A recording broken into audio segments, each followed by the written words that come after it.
Before we begin this episode, I want to provide a trigger warning. Today's discussion will delve into the sensitive topic of military sexual trauma, including detailed accounts of sexual assault and harassment. This content may be triggering for some of our listeners. If you or someone you know is struggling with the effects of MST, please know you're not alone and help is available.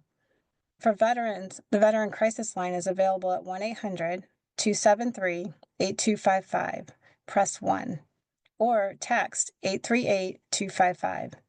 You can also reach the Rape, Abuse, and Incest National Sexual Assault Hotline at 1-800-656-HOPE, or visit online.rainn.org. Please listen with care and take breaks as needed.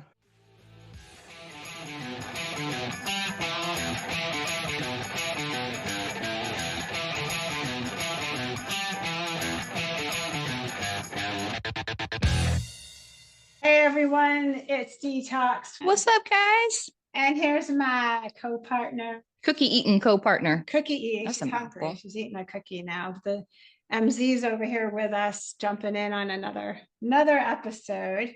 And we're kind of excited today because we are bringing Sarah Blum.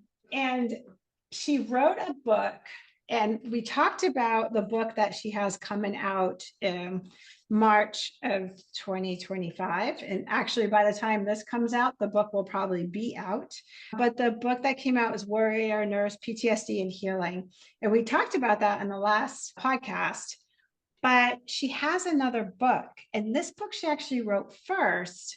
It's called Women Under Fire, Abuse in the Military. And when Sarah and I met, I said, Sarah, I think we have two podcasts here because we have two different areas that we really need to explore.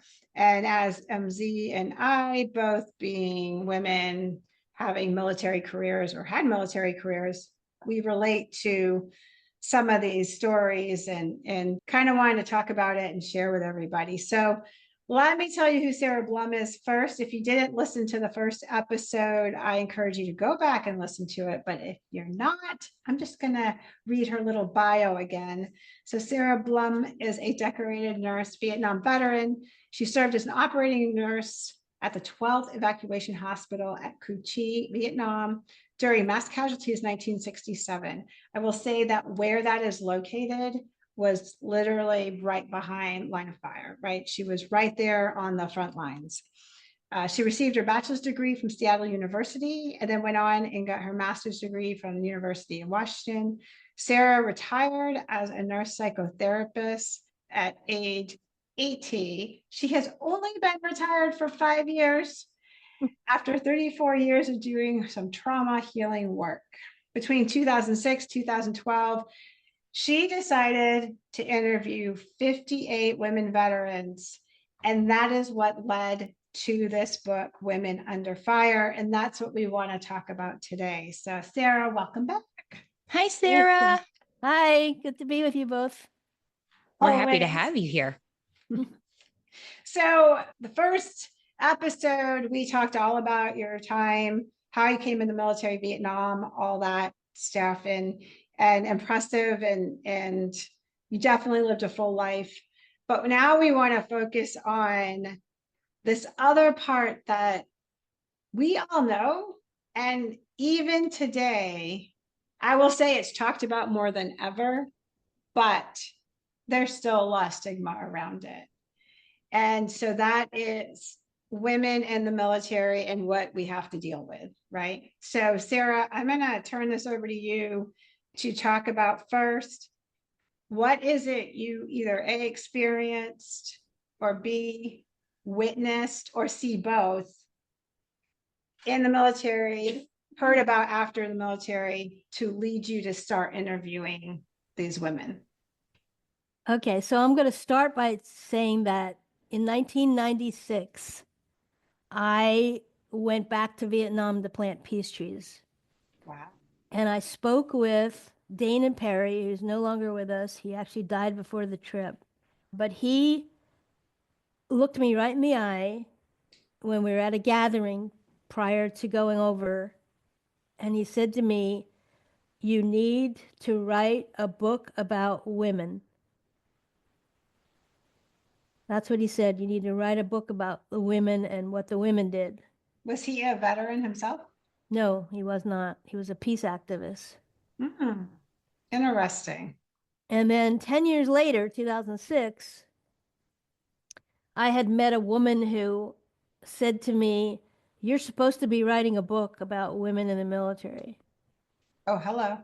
And I said, yeah, I actually at the time, she said, "You're supposed to be writing a book about women and justice." And I said, "I know, and I've known it for a while, but I haven't known how to do it." And so the message I got was just start, just begin it. And so I did. 2006, I reached out, I sent messages out to wherever I could to try to meet women veterans and get their stories. So I was going to write a book called Women Under Fire: Their Stories, Their Words. That was the book I was writing. So I started interviewing. So I interviewed for 3 years. I interviewed any woman vet I could find. And there was one woman on the East Coast. Her name was Irish Bresnahan. She's also no longer here. She's passed on, but she opened the floodgates for me to meet lots and lots of women veterans, and that actually really helped. And so I was actually interviewing women veterans over the phone, and usually it was like from about 60 minutes, 60 to 90 minutes. Some of them actually took longer, like up to 4 hours. And so I put together what I had in 2009, and I turned it over to an editor named Jason Black. And he said to me, so he looked at everything. He gave me a tremendous amount of feedback, very specific, detailed feedback. And the thing that he said that really hit me was, he said, this might be something that is valuable, but it's not going to go anywhere. If you really want this to matter, he said, then look at these. At the time, I had 2 stories about sexual assault. He said, look at these 2 stories. There's more to it than these 2 stories. I'm going to say this, and I said it right at the beginning. So that we are going to put a trigger warning on this because we are talking about sexual assault and abuse and all that. So if that is something that you are in the middle of healing from, we encourage you to either be with somebody or just, check yourself before you come listening to this, because it is a little more intense. So yeah. PSA True. given. There you go. True. Okay. So yeah, so what he was telling me was you need to switch your focus completely to focus on, and he used these words, I want you to focus on the culture of abuse toward women in the military. Well, what had happened for me was I was shocked because I didn't know there was such a thing. So Wow. I was completely shocked. And it took me 3 months to go through all the information he gave me and to be able to switch my focus from where I was, which was women who'd served in the military and done really well in the military and were proud of their service and tell their stories. So I was going from that to a culture of abuse toward women in the military, which is totally different. So when you started this, you were just looking for just to hear their stories. It was Yep. just Yep. what they were Generics. proud of. Yeah. Yeah. And their stories. So then he sees the underlying Yeah. story. They're going, are you Right. looking at this, Sarah? Because there's like a whole Common other, denominator, yeah, maybe. might Yeah. not be picking up on right now. Yeah. Yeah. Yeah. And so, yeah, see, I think of this as a spiritual mission that was given to me and that I was willing to do it, but I really didn't know how. And so Jason helped me focus, helped me see that there's more to it. And so that's when so I had to actually get hold of a lot of the women that I'd already talked to because I was changing the book. Mhm. And I had to let them know that their stories weren't going to be in it. And some of the women who had actually had sexual assault in their history actually had decided at that point not to be part of the book. So it was very complicated. But anyway, I went forward from there, and I discovered from what I was reading, because I was reading everything I could read about it, and from all the stories, and I discovered that there is and has been a culture of abuse toward women in the military in the United States, and it's been going on for decades. Just and it's destroying the health, the lives, and the careers of valuable women soldiers. Let me ask you this. So you were in the military for 5 years and you were there the 60s and early 70s. And in the last podcast, we made the comment, you were a year in Vietnam, right? So you were in Mhm. Cu Chi, very busy OR. There was no time. It was just saving lives, saving lives, saving lives. Right. When you come back, when you're doing, so we're going to scroll ahead and scroll backwards here. When you're now interviewing for women to talk about the sexual assault or just the sexual comments, that's that abuse. The harassment, yeah. Were you starting to look back going, I endured that also? I'm Yep. thinking about that party that you had talked about, Yep. the birthday party. That's right.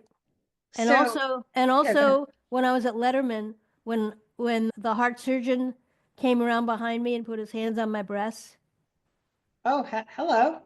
Good morning. Yeah. Jeez. Who is he trying to wake up, him or you? Like you were So in a clinic or? no, so at Letterman General Hospital, I was there for 5 months in the OR course, and I was about halfway, maybe 2/3 of the way through, and I was on the open heart surgery team, and I really liked it. And so in this particular case, we were on, and the heart surgeon comes in when we get to a certain point. So the major and I are like the key people that are working on this case through most of it. And then when we get to where he has to do the work on the actual heart, then the big guy comes in, the colonel, and he does the work on the actual heart. So that had happened, and then he was leaving. And so when he was leaving, I was focused with the major on what we needed to do next. And the next thing I know, though, I feel his hands, these great big hands, over my OR cover, Yeah. and his hands were on my breast, and for a moment I lost my breath. I lost my breath and my voice, Yeah. and I was shocked, and I didn't know what to say or do. But I then I got my voice back, and I said out loud, I said, "Sir, if you don't take your hands off me, I'm going to break scrub." And he What did did. the room do? What? What did the room do? It was like nobody was breathing. So they're all seeing this happen too, though. Yeah. That takes a lot of gall. Yeah. To do that. And A lot of gall, yes. And so he left in a huff. I don't think he expected me to say anything out loud. like, sir, that is not the cardiac massage. What do they call it? Yeah. Cardiac massage, right? We're not doing that. It's not that kind of party, sir. Yeah. Hard no. So the next day I was called into the chief nurse of the OR, and she said that he reported me as being insubordinate, and that I would never be allowed to scrub on any of his cases ever again. He has little penis syndrome. Big time. Right. Holy cow. But that was my experience of sexual assault. And Yeah. that was in 66, May of 66, before I went to Vietnam. Were there But any ramifications of that? Yeah, she couldn't go in the OR. yeah, I couldn't be in his cases anymore. So I couldn't No, I do meant like for open heart him. surgery. No, Nothing. there's never anything for them. Oh my goodness. So now let me tell you what I learned. So as I'm doing all this, reading, and so yes, I thought back to that. I thought, okay, I experienced it. I got the whole thing. But what's actually happening is that there are over 29,000 sexual assaults to our service women. 29,000 a year. It's, every 20 to 30 minutes, there's a woman in our military that's being harassed or raped. And some of the rapes are gang rapes. You said that, and I want to stop you right there Okay. because when I bought your book and I started to read it and I had to stop because, and not in a bad way, Mm-hmm. but in a holy shit, you don't hold back, right?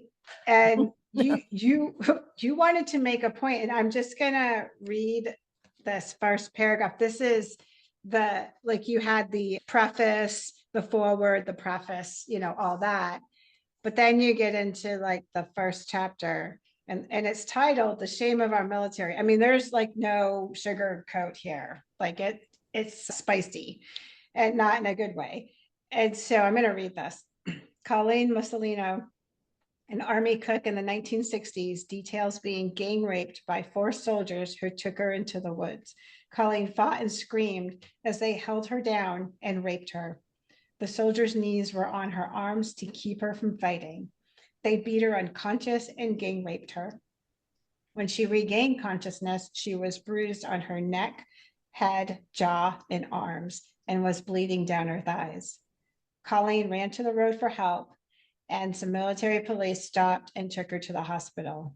She was taken to the CID, which is the Criminal Investigation Division, and she was interrogated from 7 a.m. to 4 p.m., 5 days a week for 6 weeks. They threatened her with a dishonorable discharge if she did not sign a paper saying she would not prosecute. I felt betrayed and made the criminal. That's the first paragraph of that, right?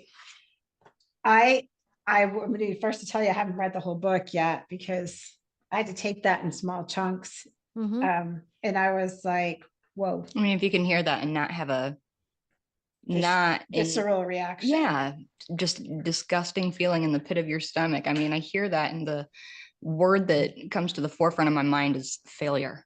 She was failed. And the unfortunate part is that this still exists. Like it's still going on. Right. It's still going on, and it's still covered up.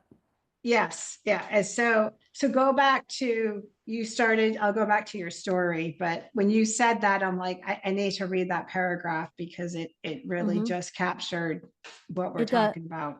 It does. Yeah. And I always encourage women who are reading the book, I tell them to read the first chapter and the last chapter, and then choose the stories that they're able to handle to read the rest of it. Yes, because definitely the first chapter and the last chapter, and then whatever stories they can handle. Yeah, there is a lot. I mean, I've gone through it, and there is a story after a story after a story. There is a lot of stories, and these are not, he brushed past me or pat me on the butt. That's not good either, but I'm just saying that's not those stories. These are very raw. That's a good word. Yeah, that's it. Raw. So. Yeah. And over in the stories that the women told me, they made it clear to me that if they report sexual assault or someone else reports it on their behalf, they are punished harshly, and the perpetrator is protected, promoted, and permitted to continue their inappropriate, abusive language and behavior. Victims their victims are isolated from all support, they're ostracized, they're publicly humiliated, and 62% of women who report sexual assault are retaliated against severely, and that still holds today. And that's still holds. So interesting story. I was asked to go observe a retreat. This was probably almost 10 years ago now. And it was out on a coast in a stilted house. So I was like, heck yeah, I'll twist my arm. So I went and I got to observe. That was my role, to observe this retreat. the retreat was to bring in veterans and first responders to show them different modalities of therapy. And if they resonated with one of those, like, I like that, they would help them get help wherever they lived. Right. So great program. So I went there, and there were 2 women in this program. And one of them was a 3-time MST survivor. Wow.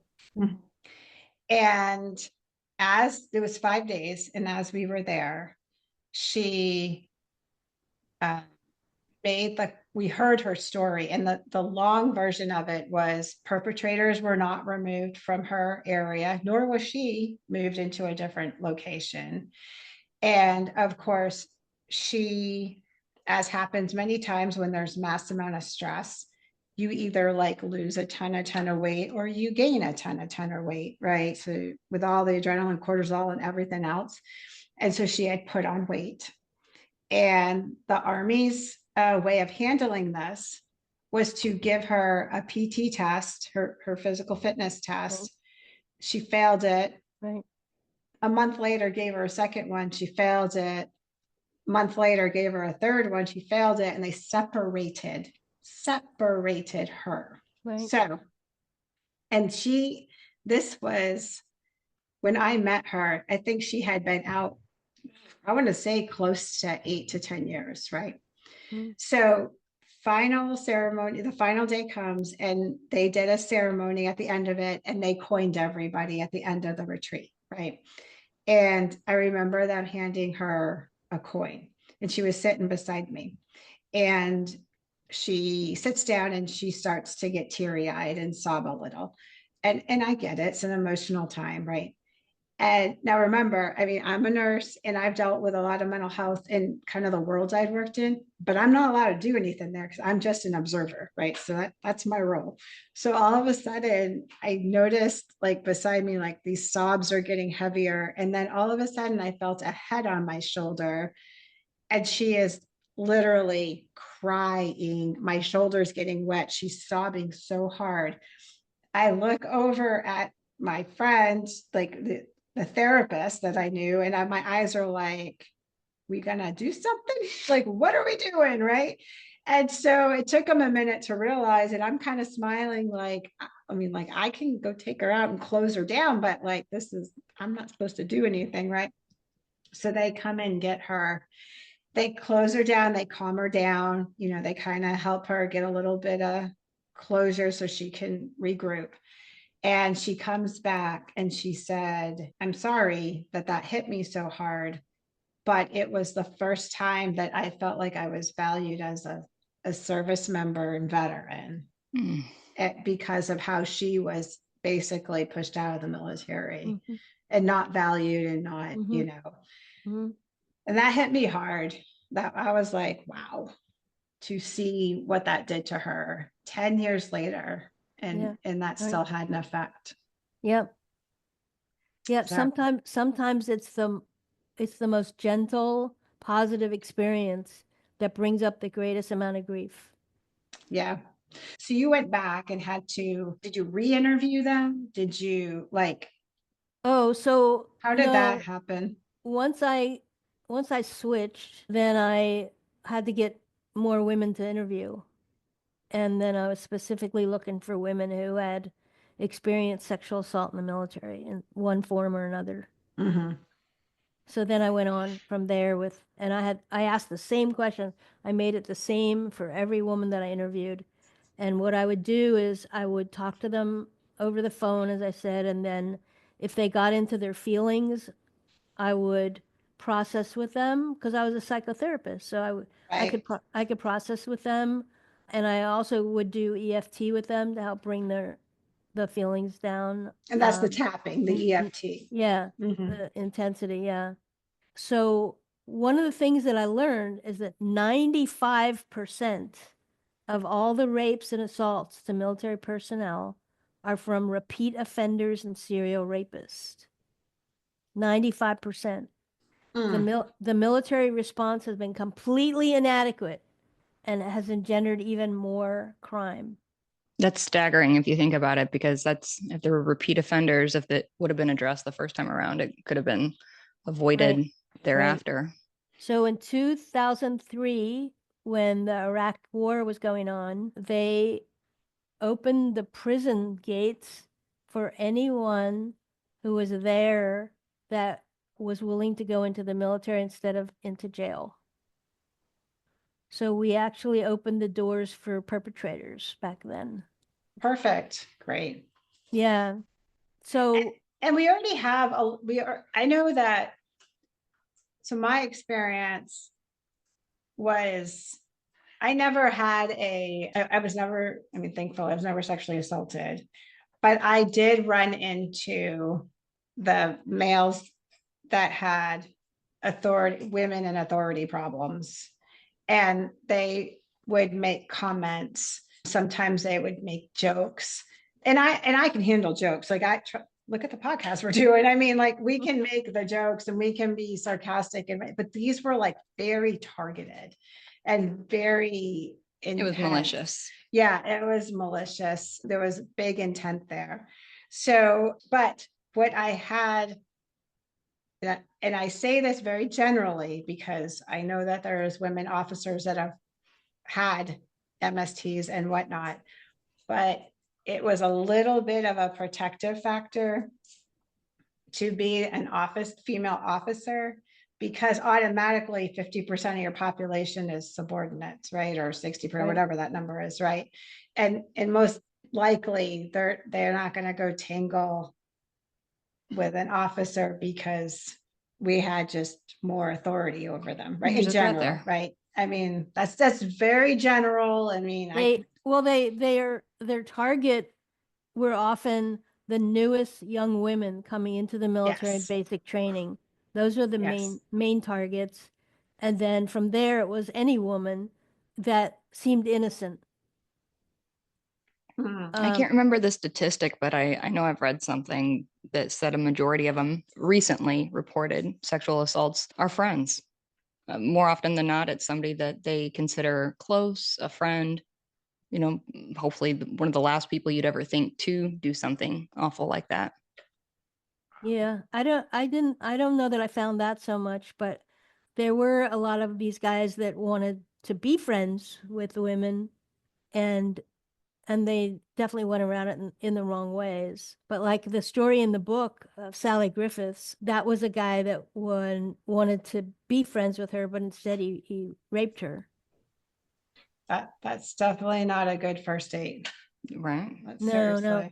And so the thing about for me, it's all about the military and the way they do things. When a rapist confesses, and this was true in Sally's case, when a rapist confesses, the military ignores the confession and instead charges the woman with making false statements and puts her through yet another violation of her rights and makes her life a living hell.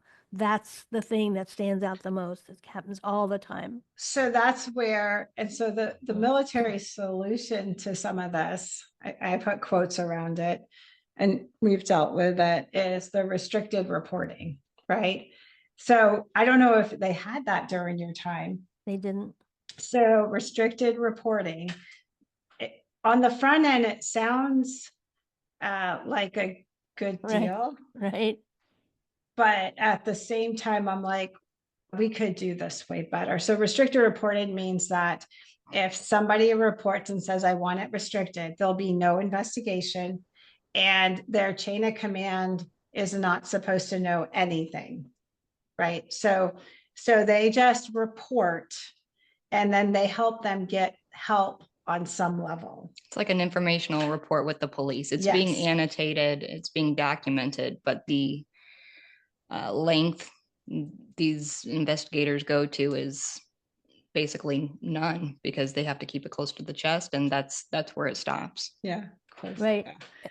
And I interviewed a woman whose story is not in the book because she didn't want it in there, but she was a military police person, and she said that they had this attitude that if it was a sexual assault, they're not going to report and investigate in the way that would be appropriate, because they're there to protect the military, protect them and the perception of the military overall.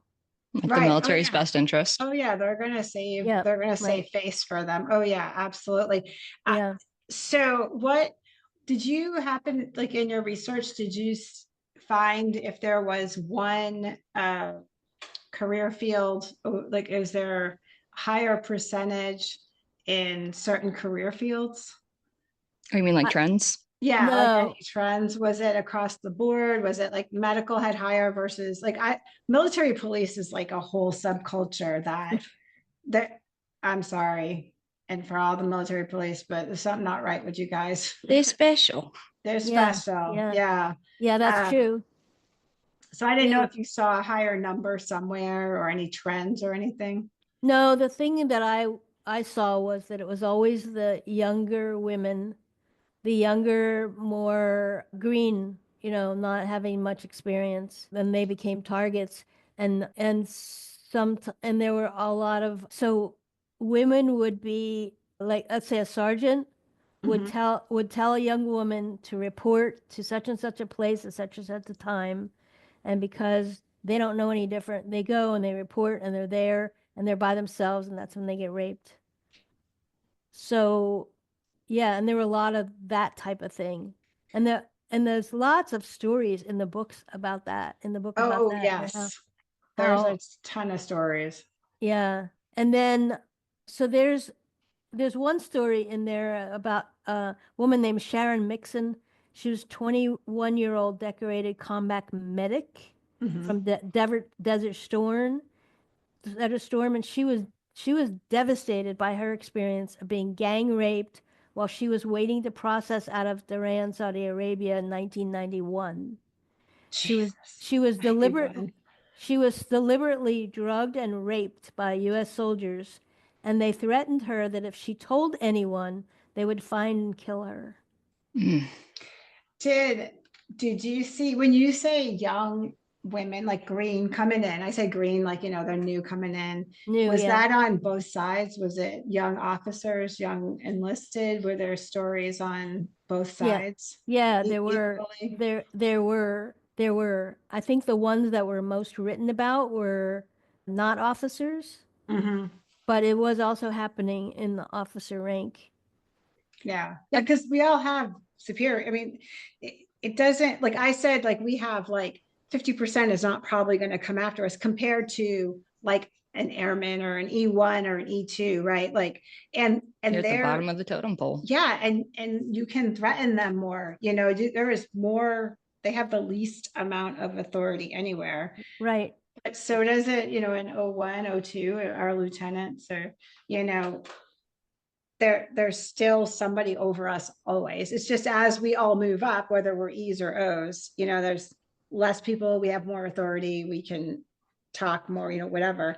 It doesn't mean it's still not happening. It Right. still can occur. They It's just I think the risk, I don't know. I think there's less of a population that's going to come after them as they move up. Of the there's women that were, there oh, oh sorry, there Sarah. I was gonna say they use threats and intimidation tactics to coerce women into having sex with the men of higher rank, and it didn't matter whether it was enlisted or officer higher rank. The men's attitudes toward women are dismissive, arrogant, disrespectful, and demoralizing. Yeah. Just out of curiosity, out of the cohort of women that were interviewed, were most of them already separated or retired, or did you have the opportunity to talk with any that have recently been in or might still be in? Well, the last interviews I did were in 2012, so that was a long time ago, but none of them were still in at the time, but I knew someone who was actually working with women in the military who were in active duty, they were on active duty and they were having trouble dealing with what was happening to them, and she would help them. She's the one who started Vetwell. She lives in Mexico now, but yeah, so I suppose the reason, oh, go ahead, Sarah. Sorry, I oh, keep interrupting you. that's right. There's one of the stories in the book is from 1997. And it was a major Elspeth Ritchie. She was the assistant chief of outpatient psychiatry at Walter Reed Healthcare System, and she testified against a drill sergeant from Aberdeen Proving Ground.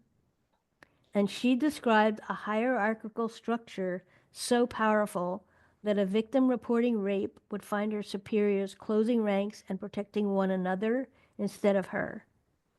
That was 1997. And when I wrote the book and finished it in 2012, the situation is worse than ever. Wow. Like that's the thing. It's like, it's not necessarily getting better. So it's interesting. My husband deployed a lot. And so he retired in 15. Oh my gosh. Can't believe it's been that long, but he retired in 15. And he would tell me they would go to like Qatar. Well, I'd say Qatar just because it had the pool and, it was the nicer of the bases, so to speak, or Balad or something like that. And he was flight crew.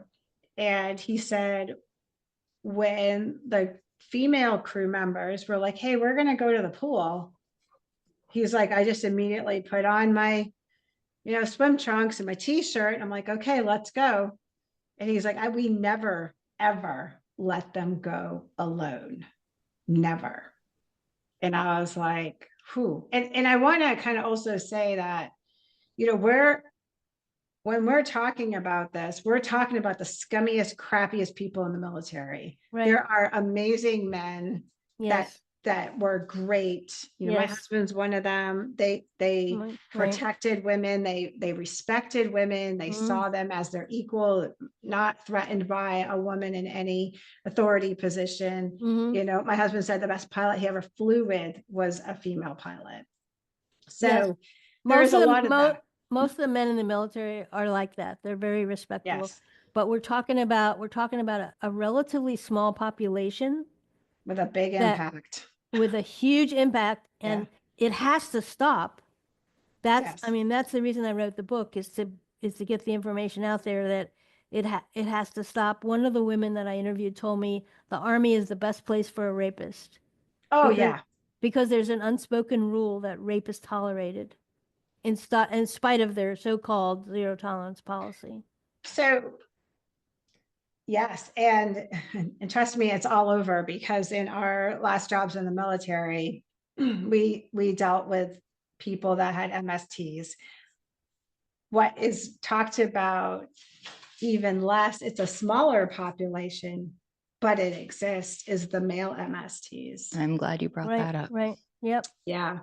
And I will say some of those stories, well, they were comparable to some of your book stories. Yes, they're just as horrendous. And yes. I met some of the guys years ago when I went to a program back in Washington, D.C. that was focused on MST, and I met a lot of the guys there. And there's a film they had. It was called Justice Denied, and that's a film about male vets and military sexual trauma and what they're going through. And so one of the guys that I met back there then, when we had that event, it was called a Justice Summit or something like that. And his name was Brian Lewis. He's now an attorney. So he was in the Navy. And he's a big guy, really big guy, physically big. And he has a big heart as well. And I was standing in line to go talk to one of the presenters when there was a break, and he came up behind me. And so only an MST survivor would know this. So he came up behind me and he said, in a soft voice, he said, "My name is Brian Lewis, and I want you to know that I'm standing behind you and I'm not going to hurt you." Oh, yeah. Or somebody that's dealt with it a lot in that realm. I had this one blew my mind. Two of them. I've dealt with, actually, I could literally 5, 6, maybe close to 7 male MSTs, but I had 2 people. These were veterans from Vietnam era veterans. One of them, if you saw them and met them, bigger than life personality, big laugh, in one sense, really jovial, in another sense, just was Marine, right? So that Marine, like semper fi and tough, and Machismo. yeah, all that. Right. And literally have no idea how the conversation happened. But the next day we're eating lunch together. And remember, this is like 30, 40 years later. And he tells me he was an MST. And when he told me, like, he still hasn't processed it, because like his face turned red and he tightened up, and you could see he physically was responding. So that was one. And then this was not long ago, within the last year. So gentleman that I met and have befriended, and we sometimes, he'll refer people to me. And he said out of the blue one day, he's like, do you ever deal with any of those MSTs? And I said, yeah, I have, and I said, some of the hardest ones for me to work with, not because they're difficult, it's just kind of their stories are crushing, is the male MSTs. And then he said, yeah, he's like, they almost got me, but they didn't. And I like just stopped and I looked at him and I'm like, I am so sorry that you had to deal with that. He's like, but they didn't get me. They didn't get me. I was able to fend them off. The hell? So that the level of predatory with a guy that size behind you. Right. Right. Yes. Yes. They're drunk at them. They're Yeah. gaining them. Yes, they are. That's what happens. I think they've got an extra layer of stigma to get through too. I mean, there's barriers for anybody that goes through that. Yes. There's 100 different reasons why somebody might not report. But I think for men who endure that, they have a little bit extra to sort through, to think through, that perhaps females don't. Yeah. It makes it difficult to report. And I mean, you can look at any statistical report, see what the numbers say, and that's just of the people who actually follow through and do it. How many are out there that haven't? Right. Oh yeah. Yeah. Right. Reporting is the worst part.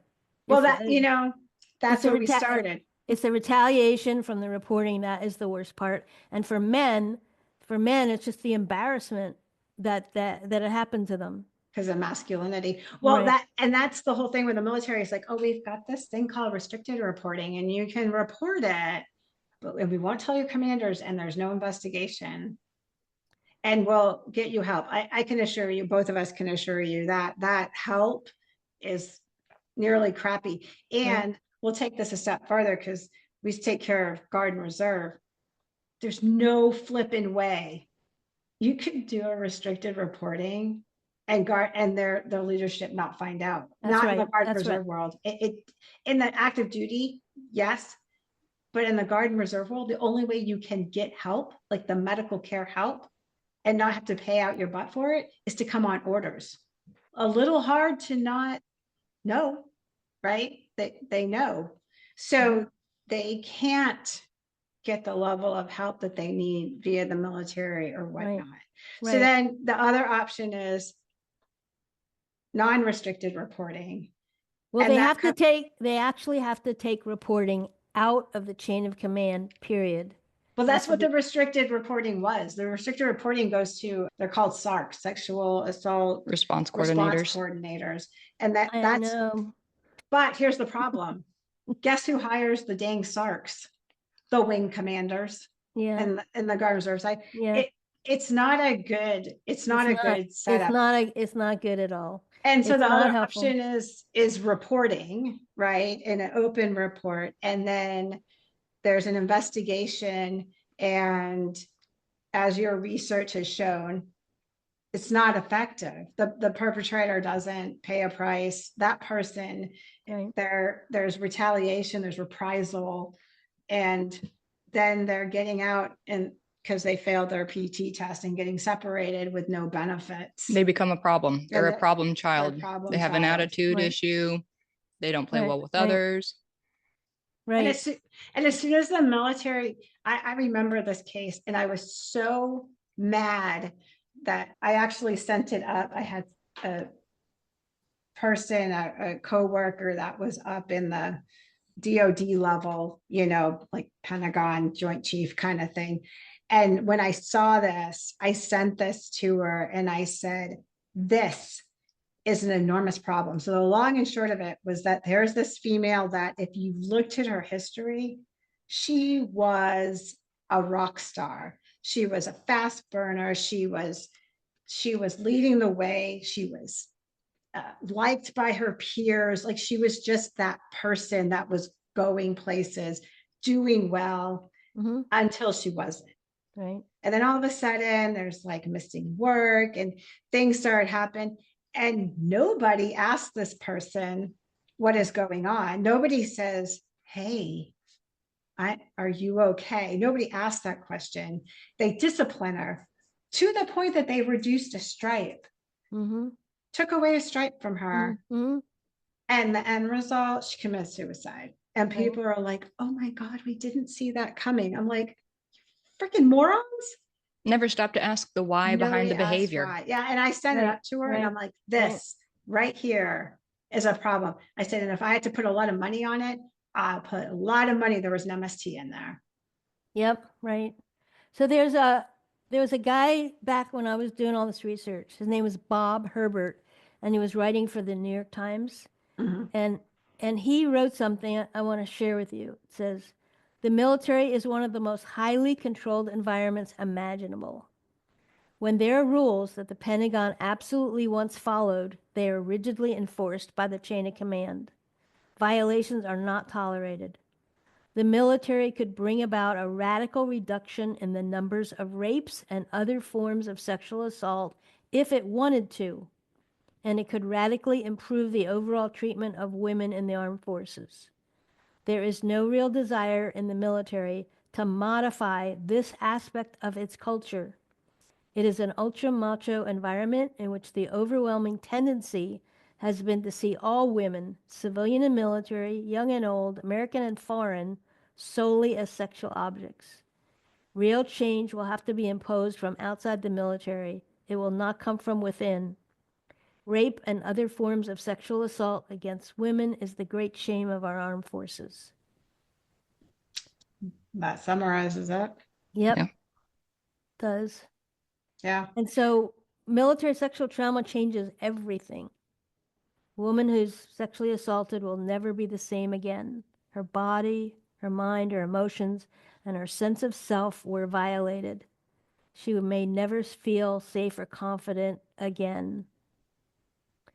Depending on how others respond to her after her assault, she may be able to heal and move on. If she's not believed, supported, given the care she needs immediately, treated with dignity, respect, and compassion, she's likely to be left with serious symptoms that can become permanent. The way our military handles sexual assaults is disrespectful, indignant, cold, and harsh. Women are shamed, humiliated, denied compassion, medical care, protection, even the kind of investigation that affirms she's believed and that the military values integrity and accountability. I think about the ripple effect attached to that too, all the collateral damage that happens from the friends, family, loved ones, peers, colleagues, when they do know that something awful happened. It's not just that person. It's not the perpetrator and the victim. I mean, it in one way or another touches everybody involved, all the way up to their commander if they've got a good one. Well, future relationships. That too. Some of them can't have a future relationship because the trust value is so poor. Yeah, and really the chain of command, whoever the commander is, sets the tone. And so if you have a good commander and he actually respects the women that serve for him, then he will make sure that they're treated well and that they're not in harm's way by their brother soldiers. I remember one time I was a flight nurse and one of the guys was kind of cracking jokes. And just to show you the difference in mentality, he walked over to me and he's like, hey, if there's anything that I said that offends you, like, I didn't mean anything, or like, he came up to me. I wasn't even like in the conversation or anything. And then he just kind of acknowledged that maybe that was an off-color joke. It might have offended you, of which at the time it didn't. And I said, I really appreciate that. Thank you. And he's like, yeah, I didn't realize you were there. And, I was kind of cracking a joke. And, I was like, interesting, right? Just a little bit of, emotional intelligence there. And, goes a long way. Where conversely, I'm in an ER working and had a sergeant. I was a first lieutenant, I think, and had a sergeant that constantly would make these jokes around me, and they were lieutenant jokes and they were female jokes and they were very poignant. And then he would try to embarrass me in front of patients. I had a patient that needed suturing, and I said to the doc, I'm like, hey, this is my buddy. You mind if I suture it up? He's like, you comfortable? I'm like, yeah, ring block, I got it, So I told him, I said, look, this isn't plastics here, but it'll be sewed, it will be sewn well, but it ain't going to be pretty. And he's like, go for it. It's no problem. And I said, okay. And I was getting things prepped, and the sergeant walked in and said, oh, ma'am, we need you in another. Before he said that, he goes, do you have that? Are you confident in that? Now, this is on top of like everything else you've been doing. In front of your patient too. In front, and thank God it was a buddy of mine. And I was like, yeah, I'm just fine. And he's like, well, we have another patient that came in that we need to, like, I had to give some meds or something like that. So I did what I needed to do, pulled him in a back room, and I just dressed him down. And I thought I was talking kind of like this. Like, I thought I was just being stern and talking. Probably not the case, because when I stepped out, the whole ER was looking at me, and I was a little louder than I thought I was. But I was able to step up to that and shut it down, and told him, I said, I hear anymore, I will pull you on UCMJ charges. I am seriously not tolerating you anymore. Dun, dun, dun. Take the same scenario and make that an airman, make that an E1, E2, make that a junior person. And that part, and he's doing that to other people. Where he got the cojones to do that and keep going, it's a culture. He thought, it's an entire culture. That's the whole thing. It's in every service. And I was always like, I was probably one of those that had more like a bubbly personality and kind of perky. And I was like, hey, let's just all have fun and get through the day kind of person. So I think he kind of misjudged me and assumed he could kind of play that game, and it didn't work. But if you take that and you move that to an airman or a junior sergeant or, private, whatever, it's going to look different. That's going to, they didn't have that ability that I did, which was like, I ain't tolerating your crap. They don't have that. And so if they start that way, you see where that goes. That's where I think those commanders and triads, I mean, regardless of what service a person comes from, really shapes the way this pans out. If they make it clear from the get-go, this is not going to be tolerated, and they empower those within their command to report and open up and talk about these things. I mean, that's how, they facilitate meaningful change and change the narrative on this thing. Unfortunately, not every command has that. I lucked out. I got to work with some fantastic commanders who had that train of thought and didn't just sweep things under the rug. They wanted to know what was going on within their ranks, and were going to take the time to hear that out and do the right thing. Right. Unfortunately, that's just not all over, and that's why this cycle continues to perpetuate, I think. Well, you right. see, right. It's not all over. It's true. It's the kind of commanders like you're describing. They're the ones that are going to be able to help change the culture. But yes, there's not enough of them. I'm sorry. You segued perfectly though. So what is the solution? What are solutions? What are the things that has to be done to make this change? Like, as you wrote this, what comes to mind saying this? Because I know one of the things that came up, and I honestly, I can't even tell you where this is, but I think they were removing the whole disciplinary track away from the wing commanders, away from some of the commanders. They were moving it to, I'm going to misspeak on this, but they were moving it out from underneath the wing commanders. Like they didn't have the control. Yeah, And it had, right. That was one of the key things, was to take reporting out of the chain of command. I mean, I know you're talking about restricted reporting, but that was one of the key things. It has to be out of the chain of command. And there's so many levels of this. They don't have a commitment to punishing criminal behavior. So all of these perpetrators should be forced out of the military.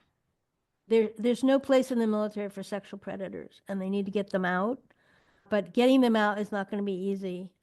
And some of these, so my experience dealing with survivors of abuse, either hearing it afterwards or seeing it in the middle of it, their perpetrators are often charismatic, that's right.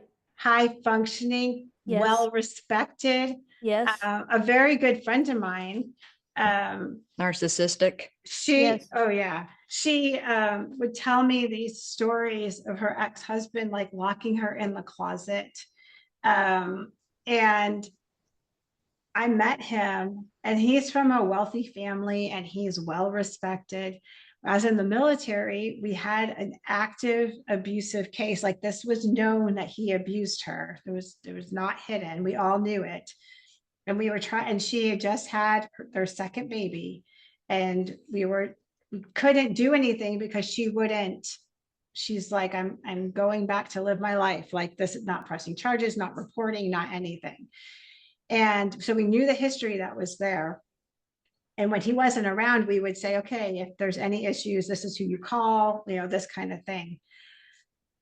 I met him, and because I don't know what to expect. He was the quietest, gentlest person, very kind, so I think that it falls into judging the book by the cover. And you have a commander that sees this person that highly decorated, always on time for work. But they're great at their job. Yes, that's the summary. They're great at their job. Right, they're high performers.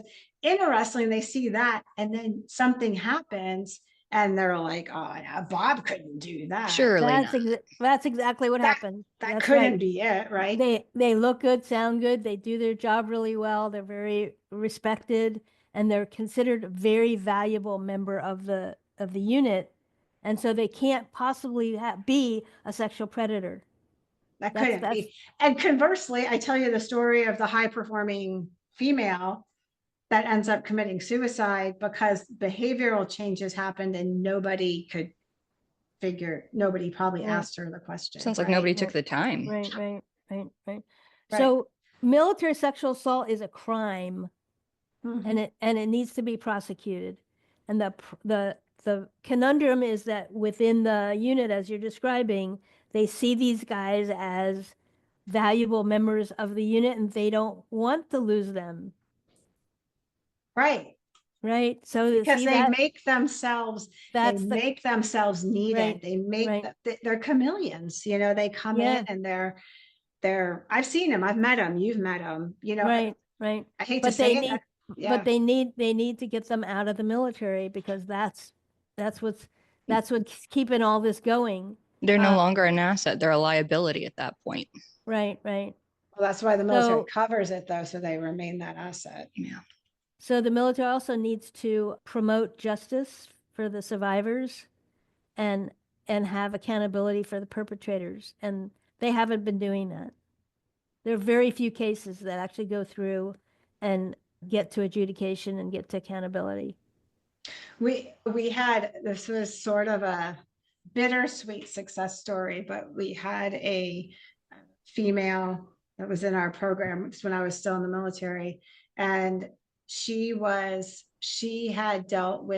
sexual assault. Her commander didn't believe any of it, treated her I mean, this was egregious, the way he was treating her and dismissing her and all the, I mean, we had problems trying to get her care because her commander would just get in the middle of it, and it was bad. And so well, she bravely reported him, which resulted in her, as she was in the guard, she got what they call non-retained.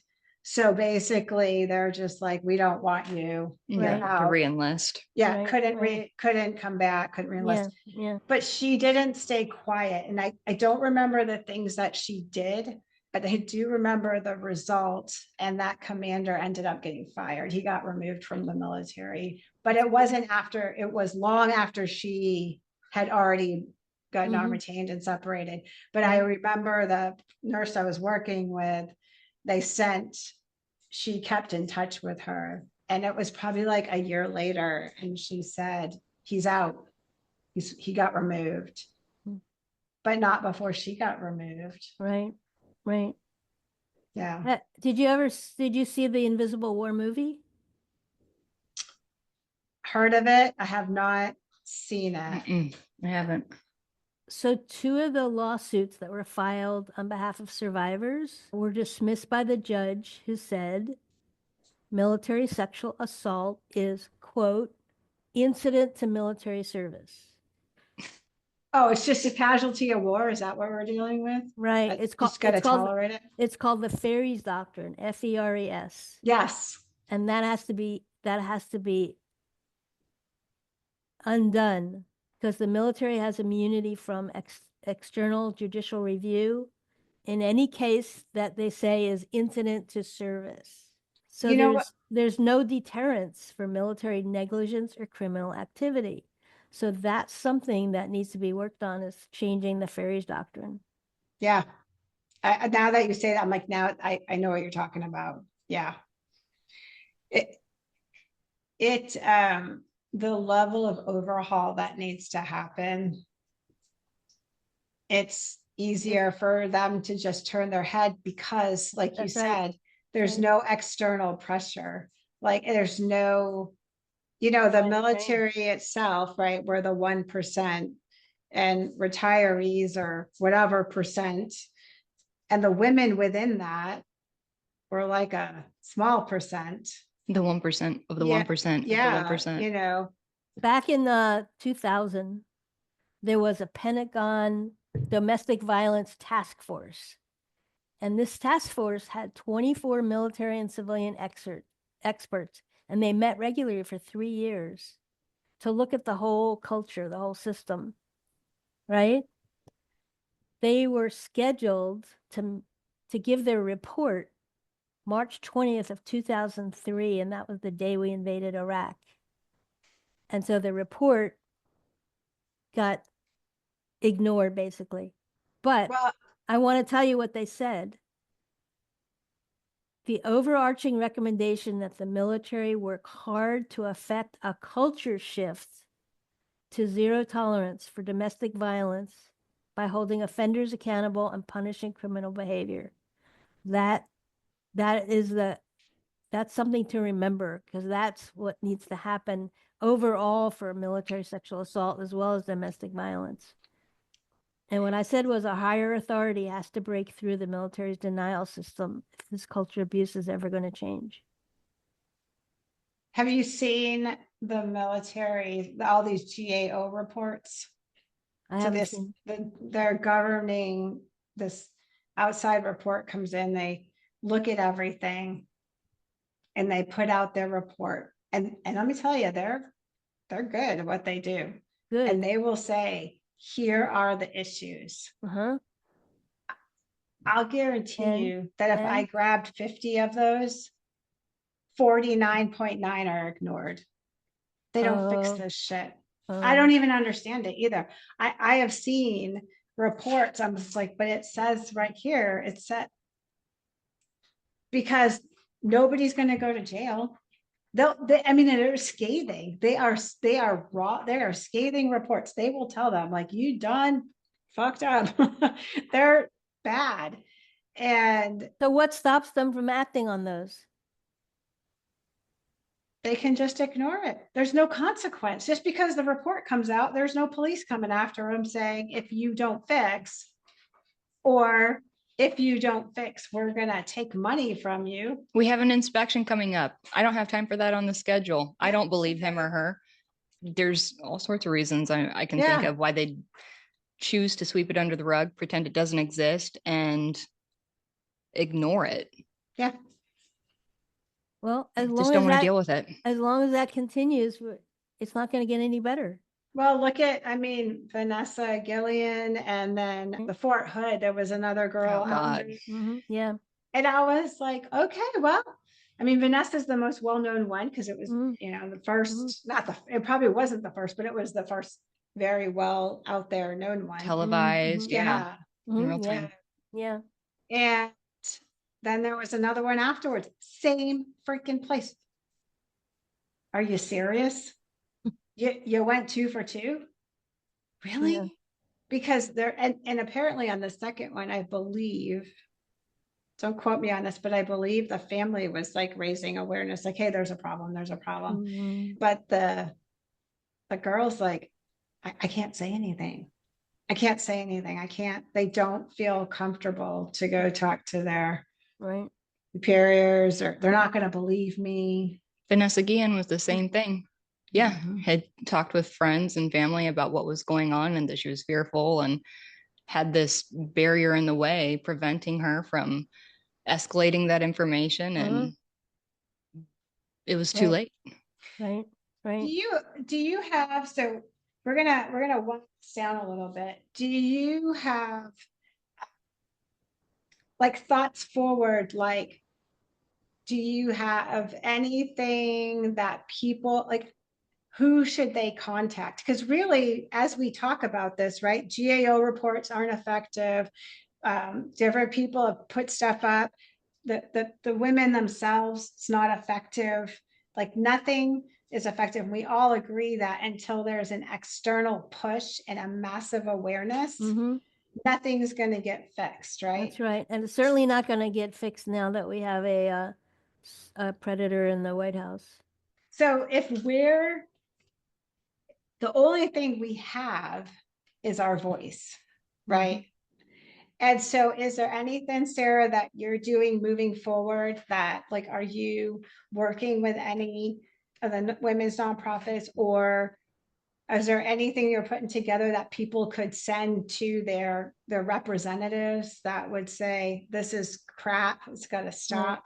Well, back in the day, that's what I was doing, was encouraging people to contact their representatives and their senators, and to do it regularly, like several times a week, and say, this culture of abuse toward women in our military has to be stopped. What are you going to do about it? And just keep calling and saying something like that.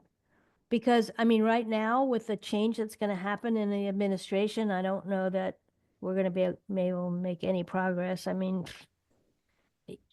we have. It's interesting because there's a group out here, the Pink Berets, and they work with their founder is actually on some of these congressional boards. Like she's on the DoD boards and stuff, as advisory kind of stuff. And they get interviewed. She gets interviewed a lot, like big interview stuff. And they'll ask her this question, like, so are you afraid with the change in government and all that? And she's like, it doesn't matter who's there. I'm still gonna advocate. We still have to advocate. It's not like, oh, okay, well, we're done. There's just it doesn't matter. So I think that's a powerful statement that it needs to continue. And maybe we need to hit your drums louder. Maybe we just need your drums. Drum circle down there. But make them louder. We need to keep beating the drum. We need to keep saying it and not stop. And that consistency and time. And here's the sad reality. You said it right there.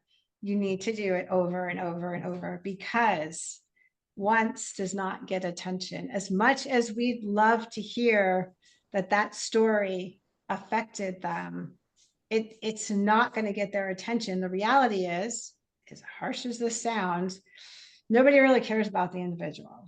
They care about their votes. They care about the political reflection it's going to have on them. Mm-hmm. They care about any money that they may receive or not receive, or funding they may or may not get. Like, they worry that the taxpayer dollars are going out because that affects votes. The reality is we have to tie it back. How is this going to impact them? Yes. Their campaign. You have their to future. think in there, and it's ugly to think that. It's ugly to think that. But what is the goal, right? And so repetitively saying and putting things in there. So what I've been doing with my time and energy is I have a MST circle that I facilitate once a month, and it's for any woman who was sexually assaulted in the military.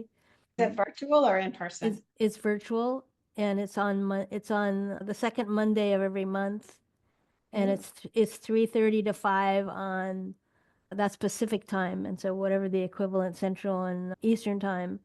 And so women find that, and they find me, and they come into that, and I do that. I also go to Wisconsin to the high ground, usually in June, and I facilitate women veteran retreats. And there are often a lot of women in those that were sexually assaulted. So is this on your website? No, that's not. So, but they can, let's see. I was going to say, maybe we can get the link to that virtual group and include it in the show notes for anybody that might want to participate. Can we? Well, tell them to go to my website and contact me, because I vet every woman that comes into the circle. Perfect. So, and the website is womenunderfire.net. Womenunderfire.net. So that's where you go, and it'll be up on the show notes. Yeah. And if they there. Yep. And if they want to go to the high ground, it's the high ground in Wisconsin, and they have women veteran retreats scheduled, I think, a couple times through the year, but I'm usually there in June. Nice. Just going back to caveat what we were talking about with whomever's sitting in office at any given point, does it influence things, processes? Yes, perhaps, but I think it's important to remember too that we can influence change from the ground up too. You don't have to be a commander to make a difference. You don't have to have a uniform on to make a difference. You can be an E4 or an O6. It doesn't matter. Rattle cages, bring awareness, talk through it. And even if you aren't connected to the resources or know, you don't have the algorithm for dealing with this at your fingertips, simply hold space for somebody and just let them talk through it. I think that in itself is powerful and a good step in healing. Yeah, that's true. And everybody has a voice, and you don't have to have been in the military or even know anything about the military to be outraged by what's happening to women who serve in the military. And if you get hold of my book, there's a whole bunch of pages in there, recommendations that I make on what can be done to make changes. And also for people that are reading it that want to make a difference, for them to contact their representatives and senators. And with the book in front of them, they have a lot of good information to be able to talk about the subject material and what they want them to do. Okay. Yeah. I think you guys said it best, that you up and down, right? So we can do the big stuff. We can, call the congressman. We can make rattle these cages. If you can't do that, it's okay. Yeah. You can just be kind. You can give yourself grace. If you can start there, you can start by healing yourself. Like, we are not responsible for our trauma, but we are responsible for our healing. And so if there's anything you can do, is hold yourself accountable to heal. And then who knows what you can do from there? Maybe it's then you support a friend. Maybe it is you call your Congress representative, congressman. Maybe you start a group, build a tribe, have a drum circle like Sarah, go to a retreat. like it can go from there, but step Right. one, if you're hearing all this and you're just very overwhelmed, which I get, just start with yourself and heal. And honestly, reach out to Sarah. Her and I have had great conversations, and just her conversations are healing. Like she has resources to help with that stuff. And she's trained. Just because she's retired doesn't mean that she lost all her knowledge. I mean, she's still got it, so reach out and have the conversation. I encourage you to read the book, but I actually encourage you to read it when you're in a good space. I really don't think you should be in the throes of things and then whip up that book, because it is triggering. It's a very raw book. It's a very good book, but it's a very raw book. But if you are in that space, or you're in a space where you want to understand better, do more, grab the book. Trust me, it's going to be an eye opener, because it's still happening today. Even I was shocked to find out, close friends of mine, and then they would tell me later, like after we were out of the military, they told me. And I thought that was interesting that they waited until we were out and then they were comfortable. Like they had to get away from the military stink. They had to make sure they were safe first. Right. And then they would say stuff. So that says a lot to me, So what do you got for last words here? This one was heavy. It was very heavy, but I think necessary. Yes. We're coming back to do the podcast and we're diving in head first. This is a big splash, but I'm grateful that we're doing it, because, hopefully it encourages somebody somewhere. Maybe they're in, maybe they're out, but have that conversation. Yes. It's okay to hold on to that for a little while, but eventually, it's kind of like Detox said earlier, it's going to catch up. And you owe it to yourself to heal and get back to you. It's not an easy thing to do. And, it takes a big person to work through that. But first step is acknowledging it and then do the work. Yep. Heal, process. You're worth it. You're loved. And find your tribe. And your feelings are important. All of your feelings are important, no matter what you're feeling. And find safe, healthy ways to express them that don't hurt you or anyone else.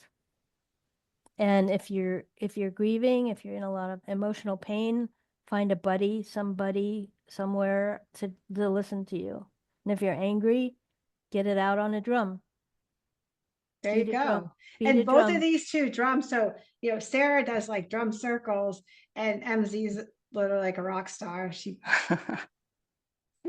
I saw this. Okay, I'm going to wrap it out on a high note. I sent this to MZ the other day because I was like all excited because she's played the drums and I wanted to play the drums growing up. My mother wouldn't let me. I had to play the flute. I mean, it's close enough, right? You can just break that thing in half and beat it, right? Yeah. And so I don't know what I saw somewhere, but they have this now where you connect your drumsticks to, I think it's like an app, and you can play air drums. So when you beat, it makes the drum noise. You've got a hi-hat, you've got your tom, you've got everything right there. And then the foot has the bass. Like there's two pedals that you get to just tap. And then you put your earbuds in. And when you hit, it makes the drum. I was so excited. I was like, I put the tom, I'm like, Santa. As soon as I saw that, I was like, add to cart. It's a good thing that that wasn't around back in the day. My parents would have had to hook me up with that. Unfortunately, I put my friends, teachers, and anybody else that was in my vicinity through hell hearing me tap on everything from desktops to whatever else I could find in the meantime. But yeah, it would have been nice to have back then. All right. I'm going to wrap this up because we're going to digress. I can feel it coming. We're all the ADHD is real with this one. It's kicking. Sarah, thank you so much for coming. You're welcome. Really appreciate it. And we will have all the information in the show notes. You can find her on womenunderfire.net. And she is on Twitter and Blue Sky and Threads. And if you need more information, you can reach out to us through Coming Home Well, or you can reach out to Sarah directly. We're here for you. We got your back. We're girls too. We all stick together, got our tribe. So from all of us here at our parent podcast, Coming Home Well, and all of us here, Bullets and Bedpans, we hope you have a rockin' week. And peace out. Peace out, Girl Scouts. Peace out.